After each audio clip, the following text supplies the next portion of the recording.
So when the kingdom will come, the Messianic kingdom, it will deal with the fulfillment of all Old Testament prophecies, not the eternal order. This is very important to know. No old prophets, Old Testament prophets, when they were envisioning something of the far future, no one saw past the kingdom. So all the oral prophecies about the age to come and the written prophecies of Isaiah chapters 1 to 66 close with the establishment of the kingdom. All the rest that we know, it's New Testament revelation. If you understand this, and I will repeat it twice, you will avoid lots of theological mistake. Because Isaiah 65 and 66, people are confused with this. This is the eternal order. No. Isaiah 65 and 66 doesn't talk about the eternal order. It talks about the Messianic kingdom. There is rain there. There is the sun shining. There is infancy death at the age of 100 years old type of thing. You don't have that in the eternal order. So within the program of the 77s, there will be a final fulfillment of all revelations and prophecies of the Old Testament. All will be completed at the second coming. 77s include both the first and the second coming. What else we know about the street paved of gold in Revelation is not part of this. Are you okay with this? Do you understand what I just said here? So Isaiah 55 and 56 talks about the Messianic kingdom. The renovated planet. Now that was Isaiah 65. 65, yeah. I think, did I say 35? It's 65. 65. All right? Why do you think? No, let me finish this. To anoint the most holy place. When it says in the 77s of Daniel to anoint the most holy place, what kind of holy place is he expecting to anoint there? Temple number 4. At the second coming. Temple number 4. François, do you have a scriptures to obtain information about temple number 4? Yes. Yes. Ezekiel chapters 40 to 48.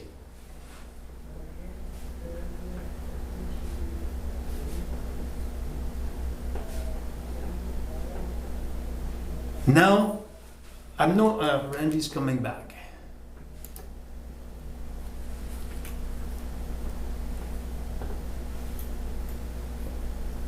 Okay, Randy, you've been raptured and sent back for lack of qualifications, I guess?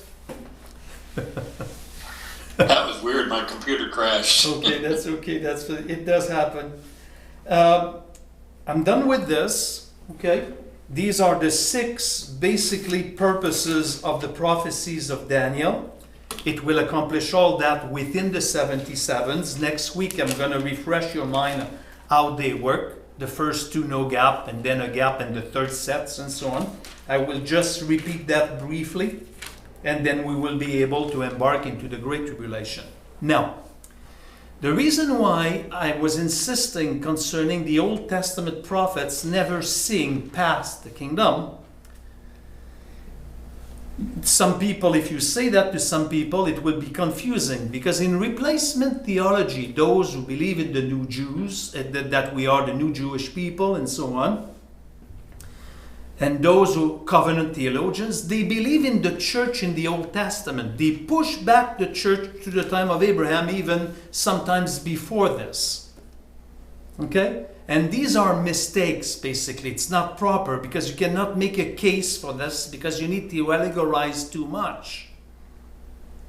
It's important for us to know that all the Old Testament prophets progressively saw The farther they could go, it was to the Messianic kingdom. A good example of it is our prophet Daniel, Isaiah, Zechariah, with the bells written on the horse at the Feast of Tabernacle in Zechariah chapter 14.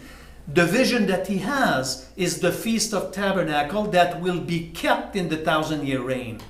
These guys never saw the New Jerusalem coming down on the new earth.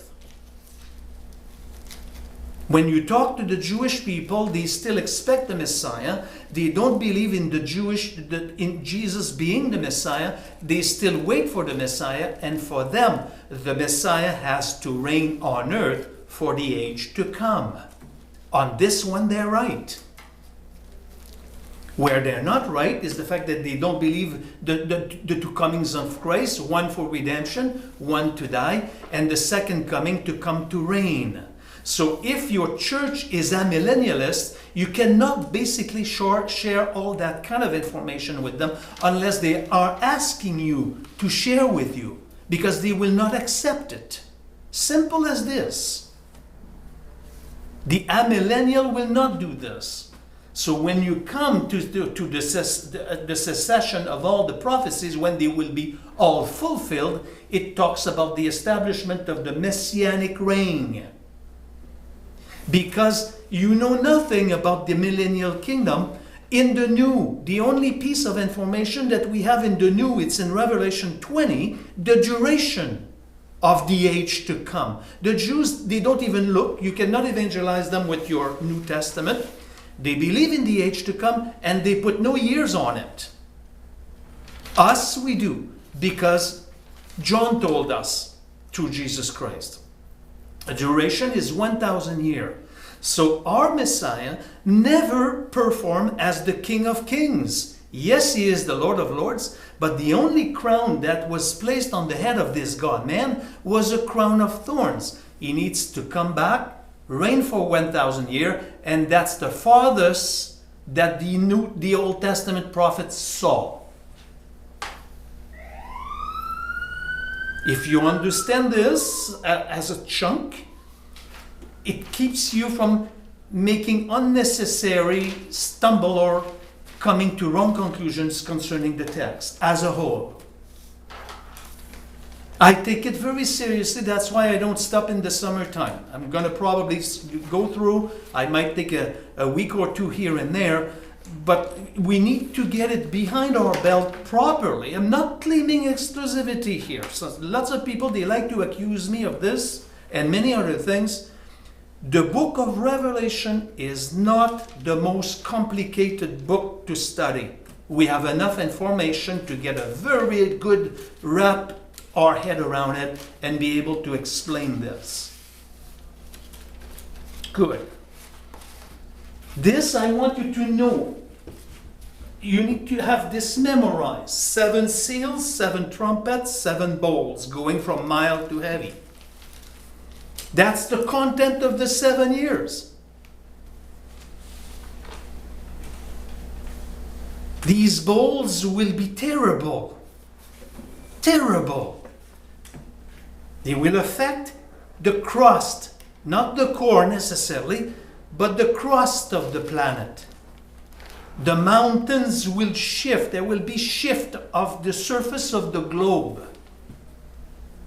Even the millennial Jerusalem will move into the Mediterranean Sea to an extent, to an amount of miles in the sea, because of all these splitting up of Jerusalem and the mountain, and on the surface of the globe will change. It's not hard to believe. He created all this in 6 days. It's not going to take millions of years for the crust of the planet to change. It's going to take 3.5 years. My prayer with my eyes open with us right now, and it does include me. With greater knowledge come greater accountability. My prayer is, Father, help us to consider these things as true as your first coming through the womb of a virgin was true, so these things will also happen in the way that you have described this in your word. What we study is the tangible, even if we cannot touch it. This is the tangible. The screen that I used to talk to, the best example is Randy, because he can touch his computer, he deems it as tangible, but guess what? It quit on him. You call it tangible? In 6 months, it's going to be on the sidewalk in Oswego with a sign on it. Free. Take it, doesn't work anymore. But not Revelation. Not the 1,000-year reign. There will not be a sign on it, allegorize it. No.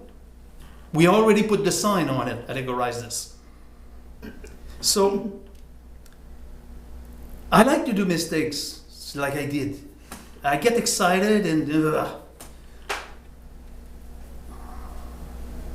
Beloved, the time is near. It's near. It is near. Francois, are we going to see the seventh slide? We have number 6 there. No, it's only 6. 1, 2, 3, 4, 5, 6. 6 purposes. Oh, okay, great. No. Thank you. Don't confuse them anymore, Janet. Beautiful. I love you guys. Thank you for your patience with me. We have class next week. Yay. Yeah. All right, Randy, I have Rod here present. I want to greet you one by one. Kenneth, Jeanette, Randy, Motorola, which is Rory. Where are you, Rory? He's called Motorola RAS plus 20 something, but that's the device. It's Rory. Motorola is not his last name. And Francois, Vicky from Yubo, a small place on the west side of the Vancouver Island, in the center, sort of. And Germain. I prayed with my eyes open. We're done. God bless you guys, and thank you so much for your patience. Amen. Bye-bye. See you next week. Shalom. Shalom. Shalom. Shalom. Bye-bye. Can you go back to those slides like